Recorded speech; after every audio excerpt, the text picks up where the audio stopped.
For once, my lack of videos is not my fault. It's the stupid update on Photobooth that wouldn't let me record with sound. But I've now found a way to come around that problem. So it's all good. Don't worry, I'm not going to go away yet. What I'm going to talk about today is superheroes and comic books and stuff.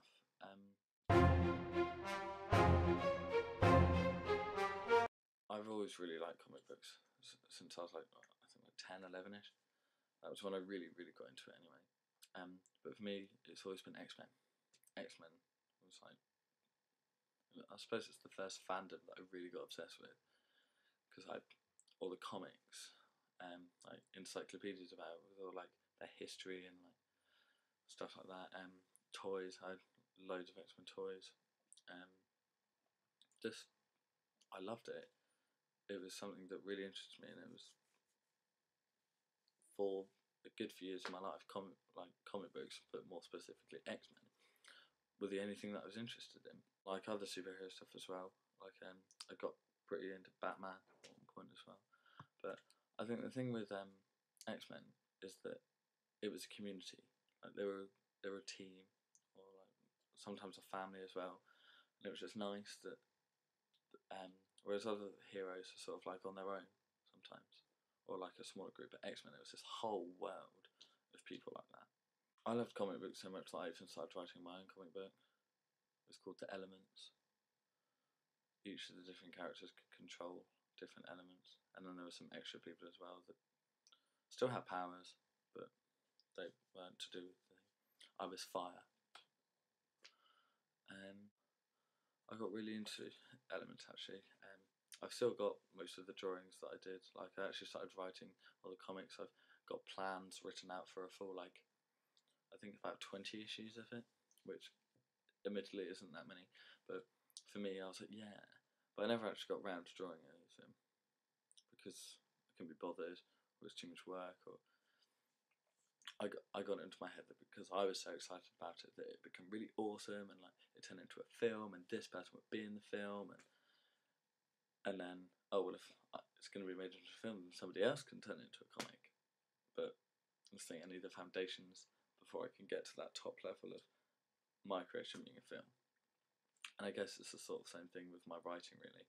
I get too carried away and I go, oh, well this would turn into this and this and this. I'm like, yeah, but I need to do the first thing first. That just sounds like gibberish, doesn't it? I suppose that now I'm growing up as well, like I said, it's changed. Like I've still got my love of comics and superheroes and stuff, but it has just changed. And with Heroes, I liked Heroes when it first came out, but I made my flatmates I brought it back up at Christmas, and I've become really obsessed with it again, just like Ellie has. Ellie'd never seen it, but it's been really fun watching the entire series again because I understand more. It makes so much more sense, and I can appreciate more how much of an epic TV series it was.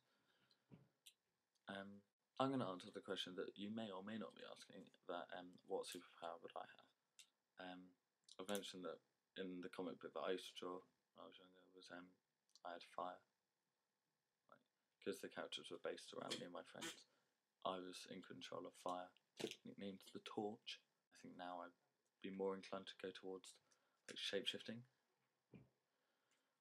being able to like mimic the voice and shape of anybody would be so much cooler, I think. So much more useful in an everyday scenario. If I was in a big action scenario, then I suppose fire would be better. Yesterday I watched the 2 trailers for the new Avengers film and the new Amazing Spider-Man film.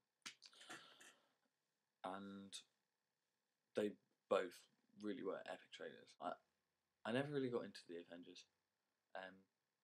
Like the characters seem alright, it's just I never read comics about them, and I sometimes use them on the games because like Thor has pretty cool powers, but they've never really been my favourites. Like, I'm interested to learn a bit more about the Avengers because I'm just going to leave it to the film to teach me, and then if that sparks my interest, then I'll go off searching on the internet, and then I'll let it go from there. But for now, I'm pretty happy still with my hordes of knowledge from when I was 12 with X-Men.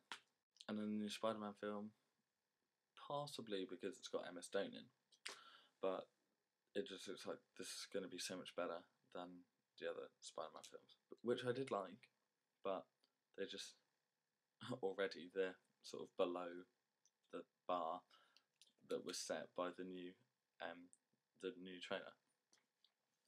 Thanks again for watching. Subscribe, tell your friends, and just comment maybe with your memories of superheroes or something like that. And then, bye.